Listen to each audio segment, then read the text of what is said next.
دوستو، مہدی حسن اور عمر شریف کے بارے میں تو آپ نے بہت سنا ہوگا، ان کے نام اور شہرت کے بارے میں، اور ان کے عمر کے آخری ایام کیسے گزرے، یہ بھی بہت ایک دردناک کہانیاں ہیں۔ اور ایسا ہی ایک واقعہ مولانا رومی نے لکھا ہے۔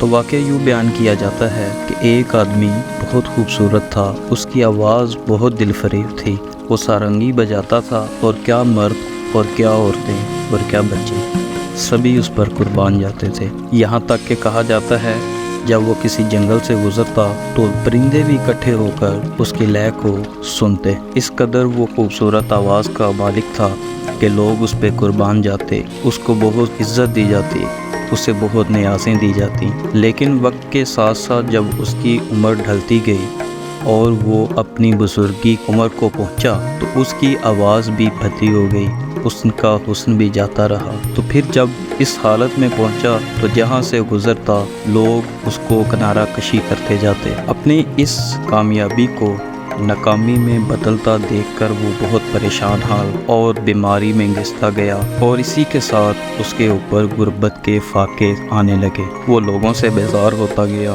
اور اس کو یہ احساس بڑی شدت سے ہوتا گیا کہ میں نے اپنی ساری زندگی ایسے لوگوں کو خوش کرنے میں اور ایسے بے وفا لوگوں میں شہرت حاصل کرنے میں گزار دی ہے کہ جن کو اب میری کچھ بھی پرواہ نہیں۔ اسی میں وہ بہت نادم ہوتا، روتا، چلاتا، اپنی تنہائی میں خود کو کوستا۔ ایک دن وہ ایسی ہی حالت میں مدینہ کے ایک قبرستان کی طرف چلا گیا، اور وہاں جا کے اس نے آہ و بکا کی کہ یا خدا، میں بہت شرمسار ہوں کہ میں نے اپنی ساری جوانی ان لوگوں کو خوش کرتے اور ان لوگوں کے اندر شہرت حاصل کرتے گزار دی۔ میں نے تجھ سے منہ موڑے رکھا اور تو نے میرے پہ فضل کیے رکھا، اور آج حقیقت میرے پہ کھل گئی کہ لوگ کچھ بھی احساس نہیں کرتے، اور جن چیزوں کو میں کامیابی سمجھتا رہا، وہ چیزیں، وہ لوگ، وہ شہرت در حقیقت مجھے ناکامی کی پستی میں لے جاتی رہی۔ وہ چلا کر، رو کر اور اپنے دل میں نادم ہو کر دعا کرتا رہا، خدا سے معافیاں مانگتا رہا اور خدا سے پکارتا رہا کہ ساری دنیا نے مجھے ٹھکرا دیا ہے۔ جو آشنا تھے وہ بیگانے ہو چکے، جو اپنے تھے وہ پیرائے ہو چکے، کوئی بھی احساس کرنے والا نہیں رہا۔ اے خدا، میں سب کچھ چھوڑ کر تیری بارگاہ میں آیا ہوں، اب تو ہی مجھے سنبھال، میں تیرا طلبگار ہوں۔ اگر تو مجھے معاف کرتا ہے تو تو ہی مجھے کچھ کھلا، تو ہی میری حاجت روا پوری کر۔ اس کی یہ آہ و بکا تھی کہ آسمان والے نے اس کی سن لی۔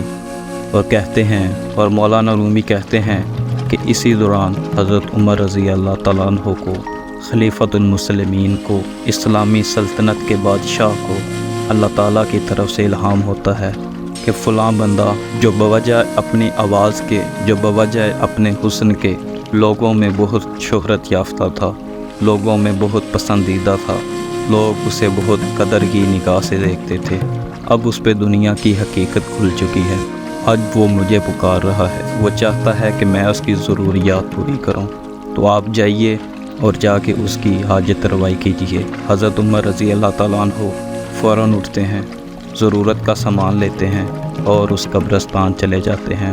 جا کر دیکھتے ہیں کہ ایک غار کے اندر ایک بزرگ سو رہا ہے، بری حالت ہے، اس کے آنسو کی وجہ سے اس کی داڑھی اور اس کے منہ پر نشان پڑے ہوئے ہیں۔ حضرت عمر نے سوچا کہ میں اس کو جگاتا نہیں۔ اسی اثناء میں حضرت عمر کو چھینک آئی تو وہ بزرگ اٹھ گئے۔ جب اس بوڑھے آدمی نے اپنے سامنے خلیفۃ المسلمین کو دیکھا تو کانپنے لگا۔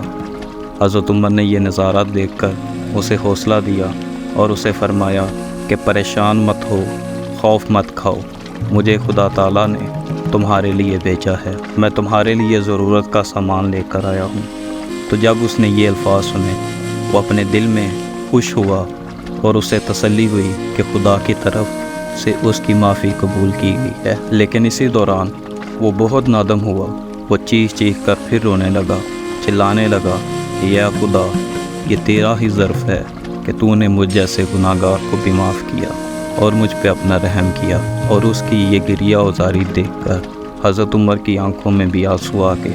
حضرت عمر نے اس سے فرمایا کہ یہ تمہاری جو ندامت ہے کہ تمہاری ندامت کے جو آنسو ہیں یہ اللہ کی بارگاہ میں بہت پسند کیے گئے ہیں۔ تو دوستو، مولانا رومی رحمہ اللہ نے اس سچے واقعے کو بیان کرنے کے بعد جو درس حیات دیا ہے وہ بہت دلچسپ ہے۔ وہ یہ ہے کہ انسان جتنے بھی گناہ کر لے، جتنا بھی گناہ گار ہو جائے، اس کے ندامت کے آنسو ہمیشہ اس کے گناہوں سے زیادہ وزن رکھتے ہیں۔ ہاں، اس کے آنسو حقیقی ندامت رکھتے ہوں، اس کا دل ایسا شرمسار ہو کہ دوبارہ وہ گناہ کرنے کے لیے سوچے بھی نہ، تو رب تعالیٰ ضرور اسے اپنی بارگاہ میں قرب دیتے ہیں، اور اس کا قرب ہی انسان کی کامیابی ہے۔ اگر آپ کو مولانا رومی کا یہ بیان کردہ سچا واقعہ پسند آیا ہو تو اس چینل کو ضرور سبسکرائب کیجیے گا، کیونکہ ہم آپ کے لیے لے کے آتے ہیں ایسے ہی سبق آمیز کہانیاں۔